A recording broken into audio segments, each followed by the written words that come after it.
Hi hello friends, welcome to Avanti looks and home tips. Friends, నేను ఈరోజు అయితే ఉప్పు తొక్కు పచ్చడి తొక్కుతూ ఉన్నాను. ఈ ఉప్పు తొక్కు పచ్చడిని మా ప్రాంతంలో మేము అంటామండి. కొన్ని చోట్ల ముడి చింతకాయ పచ్చడి, తొక్కుడు పచ్చడి అని కూడా అంటారు. ఇవి కొన్ని మామూలుగా బజార్లలో, స్టోర్స్లలో కూడా అమ్ముతూ ఉంటారు. మనకి స్టోర్స్లలో కొనుక్కొచ్చుకుంటే మన ఇంటి దగ్గర పెట్టినంత ఇది ఉండదండి. మా విలేజెస్లో ఎవరైనా కానీ ఈ చింతకాయల తొక్కుడు అయితే కంపల్సరీగా తొక్కి ఇంట్లో ఒక పెద్ద డబ్బాలకి స్టోర్ చేసి పెట్టి ఉంచుతారు. పల్లెటూర్లలో అయితే అండి ఖచ్చితంగా ఈ పచ్చడిని పెద్ద రోళ్ళల్లో వేసి పెద్ద పెద్ద రోకళ్ళతోటి దంచేవాళ్ళు నేను చిన్నప్పుడు. ఇప్పుడు అటువంటి పరిస్థితులు ఎవ్వరూ లేవండి. చిన్నది మనం పచ్చడి నూరుకునే రోళ్ళల్లోనే మన దగ్గర ఉండే రోకల బండతోనే ఇంకా కొంచెం కొంచెంగా వేసి నూరుకునేవాళ్ళు.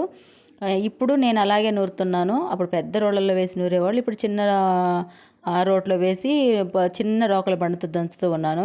శుభ్రంగా ఈ చింతకాయలు చూడండి ఎలా మురికంతా ఉందో. చింతకాయలు, గాలి ఇవన్నీ కూడా దుమ్ము ధూళి ఉంటుంది కదా, మనం అలాగే తొక్కినప్పుడు అంతగా మన హెల్త్కి మంచిది కాదండి. ఎక్కడెక్కడో ఉంటాయి ఆ చెట్లన్నీ కూడా.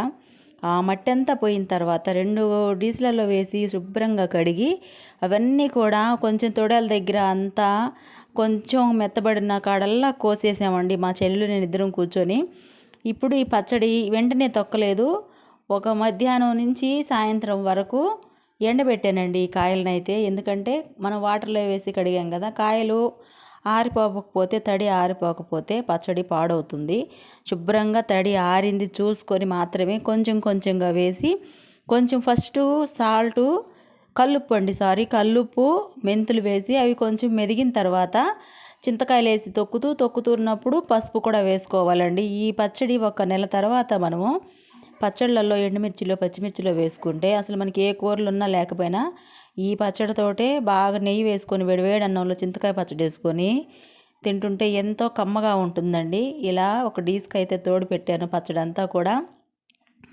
మన ఒక్కళ్ళమే ఏది చేయలేమండి. ఈరోజు అయితే నేను ఈ పచ్చడి అంతా కూడా మా చెల్లెలు, మా అమ్మాయే దంచారు. ఇదంతా నేను ఇంకో వేరే వర్క్ ఉంటే వెళ్ళొచ్చేసరికి ఇలా దంచిన పచ్చడిని మనం ఒక డబ్బాలోకి స్టోర్ చేసి, మనం ఏ డబ్బాలోకి అయితే స్టోర్ చేసి ఉంచుతామో, ఇప్పుడు కనీసం జాడీలు కూడా ఎక్కడ కనిపించట్లేదండి. మా దగ్గర ఉన్న జాడీలు కూడా పగిలిపోయాయి. ఇంకా ఇలా డబ్బాల్లోనే స్టోర్ చేసి ఉంచుతున్నాము. అడుగున కల్లుప్పు వేసి ఈ మనం ముందుగా డీస్కి తీసి పెట్టున్నాం కదండి, ఇవంతా కూడా వేసి మధ్యలో ఒక చోట కూడా కల్లుప్పు చల్లాలండి. ఉప్పు ఎక్కువ లేకపోతే పచ్చడి పాడవుతుంది. మనం పచ్చడి నూరుకునేటప్పుడు సాల్ట్ కొంచెం వేసి నూరుకుంటే కమ్మగా ఉంటుంది. ఈ పచ్చడి అయితే మాత్రం కంపల్సరిగా ప్రతి ఒక్క ఇంట్లో ఉండాలండి. మనకి ఒక్కొక్కసారి వెంటనే కూరగాయలు లేనప్పుడు 2 ఎండుమిరపకాయలైనా, పచ్చిమిరపకాయలైనా నూరుకొని తింటే కమ్మగా ఉండే పచ్చడి అండి ఈ పచ్చడి అయితే. ఈ పచ్చడి వీడియో అయితే నేను ఎందుకు తీస్తున్నానంటే, కొంతమంది బయట కొనుక్కొచ్చుకుంటూ ఉంటారు. 1/2 కేజీ, కేజీ అని కొనుక్కొచ్చుకుంటూ ఉంటారు. అలా కొనుక్కొచ్చుకున్నప్పుడు మనకు అంత టేస్ట్ ఉండదండి. మన ఇంట్లో ఒక పచ్చడి పెట్టుకున్నప్పుడు ఆ కమ్మదనము, ఆ శ్రమలో ఉండే రుచి వేరుగా ఉంటుందండి. అందుకే అందరూ పెద్దవాళ్ళు అప్పటి నుంచి కూడా పెద్ద పెద్ద బాణలకి ఈ పచ్చడిని స్టోర్ చేసి ఉంచేవాళ్ళు. పెద్ద బాణలకి స్టోర్ చేసి ఉంచి ఇంతంత పచ్చళ్ళు తీసి నూరేవాళ్ళండి పచ్చళ్ళు అయితే. నేను మా నాయనమ్మ ఊళ్ళ దగ్గర మా నాయనమ్మ వాళ్ళు, మా పెద్ద నాయనమ్మ వాళ్ళు అందరూ నూరేటప్పుడు చూసేదాన్నండి.